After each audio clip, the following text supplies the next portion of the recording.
우리 할렐루야로 서로 인사하실까요? 할렐루야, 반갑습니다. 네. 우리는 하나님의 인도를 받는데 기도하면서 말씀을 들으면서 하나님의 인도를 잘 받기 위해서 이렇게 기도하고 또 말씀을 듣고 그렇게 예민한 그런 영적인 감각을 총동원해서 이렇게 하나님 앞에 살아갑니다. 아브라함이 가나안 땅으로 인도함을 받는 길에도 말씀을 듣고 가는데 그렇게 쉬운 길은 아니었습니다. 갈대아 우르에서 떠나서 가나안 땅으로 가는 길에 바로 가지를 못하고 중간에 하란에서 머물러야 했습니다. 거기서 아버지 데라가 죽었을 때 다시 이제 가나안 땅으로 출발을 합니다. 가나안 땅에 도착해서도 가나안 땅에 정착하고 머물러야 되는데 또 흉년이 들고 어려움이 생기니까 가나안 땅을 벗어나서 애굽으로 내려가는 일이 생겼습니다. 애굽에서 또 아내를 빼앗기는 부끄러운 일을 당하고 하나님의 도우심을 받아 가나안 땅으로 다시 돌아오게 됩니다. 그리고 하나님께서 약속하신 자녀를 기다리는데 또 인도함에 또 실수가 생겨서 아내 사라를 통해서 자녀를 얻은 것이 아니고 사례의 몸종 하가를 통해서 자녀를 생산합니다. 그리고 25년이 지나서 드디어 이제 100세 때 사라의 아내의 몸을 통해서 이삭을 선물로 받습니다. 이처럼 믿음의 조상인데도 불구하고 하나님의 인도를 받는 것은 그렇게 쉽지가 않습니다. 근데 오늘 우리 신명기 7장 17절에서 21절 사이의 말씀을 통해서는 하나님의 인도를 받는 길에 대해서 말씀을 나눌 텐데 두 가지입니다. 오늘 본문에서 이야기하는 건 두 가지예요. 하나는 말씀에 순종하는 것이고 또 하나는 하나님의 말씀을 기억하는 것입니다. 출애굽 2세들이 가나안 땅에 들어가면 그 땅에서 성공적인 삶을 살 것인가 아니면 실패하는 삶을 살 것인가.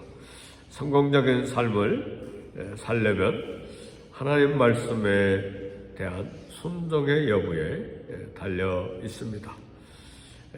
그래서 이스라엘 백성들은 하나님 말씀에 순종해도 되고 안 해도 되는 그런 선택사항이 아닙니다.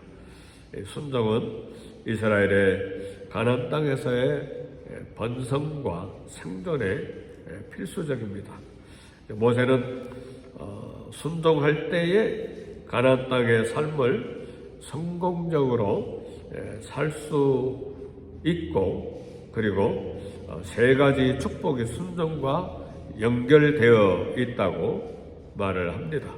오늘 신명기 7장 13절에서 14절에 보면 순종하면 자손이 번성하고 땅의 소산이 풍성할 것이라 그렇게 말씀을 합니다.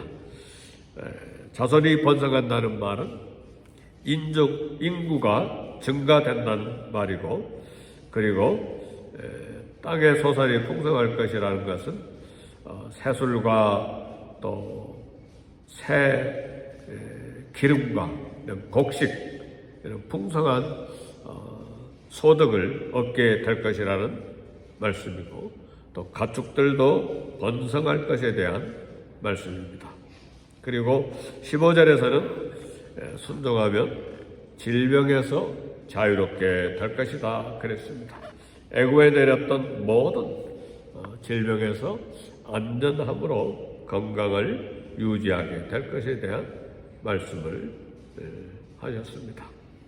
지금 전부 가나안 땅에서 성공적인 삶을 사는, 하나님의 인도를 잘 받아서 성공적인 삶을 사는 그런 방법 중에 이렇게 말씀에 순종하면 이런 자손이 번성하고 땅의 소산이 풍성하고 또 건강을 유지할 것에 대한 말씀을 합니다. 그리고 마침내 가나안 정복을 성공적으로 마치게 될 것에 대한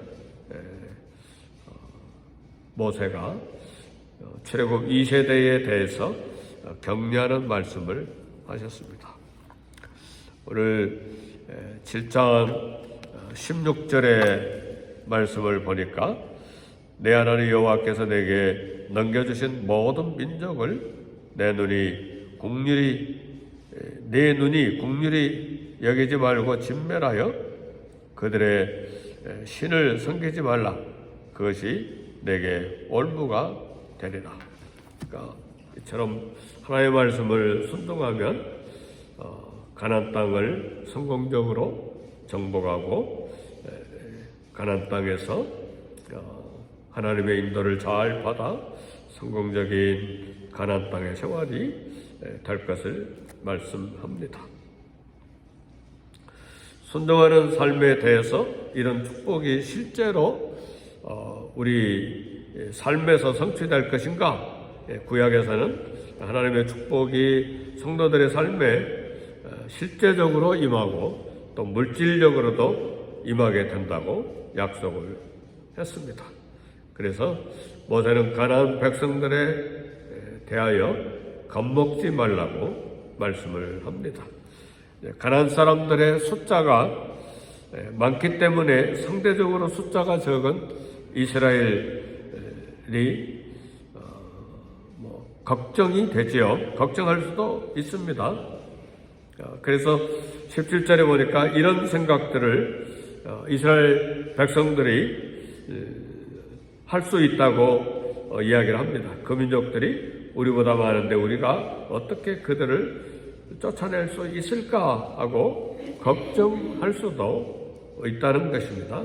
일반적으로 약자가 강자를 이길 수 없다는 것은 세상의 상식입니다. 그러나 하나님께서 세상에서 가장 약한 이스라엘을 언약 백성으로 선택하셨을 때 이런 상식은 이미 깨졌습니다. 왜냐하면 하나님께서 이스라엘을 자기 백성으로 선택하셨기 때문에 반드시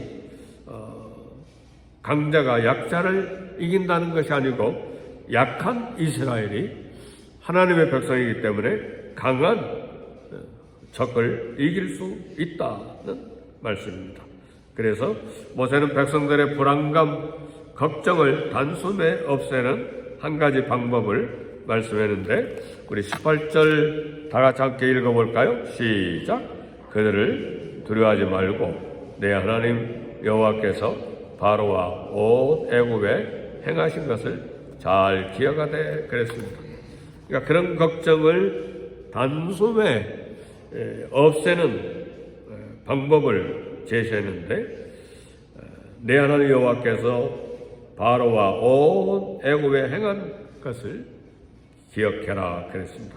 지난 역사를 되돌아볼 때 하나님께서 하신 일을 이렇게 기억하고 묵상할 수 있는데 노예로 살았던 이집트에서 하나님께서 그들을 어떻게 큰 기적과 능력으로 은혜를 베푸셨는지, 그들을 구원하기 위해서 애굽에 내리신 거대한 재앙들과 기적들, 이런 것들을 기억하고 묵상해야 된다는 말씀입니다. 그리고 출애굽에서 홍해를 어떻게 하나님께서 건너가게 하셨는지, 하나님이 그래서 가나안 앞에 앞서 가셔서 그처럼 가나안 많은 사람들을, 이스라엘보다 더 많은 이 가나안 사람들을 물리치러 앞서 가셔서 싸우실 것이기 때문에 두려워하지 말라 그렇게 말씀하시는 것입니다.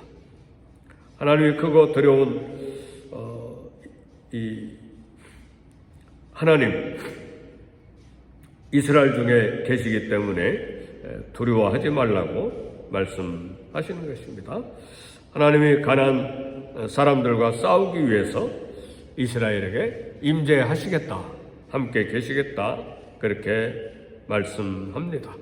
사랑하는 성도 여러분, 때때로 불안하고 잠 못 이루는 밤이 올 때에 지난날에 체험했던 하나님의 은혜, 또 기적, 또 베풀어진 능력을 기억하는 것이 우리 신앙생활에 중요합니다.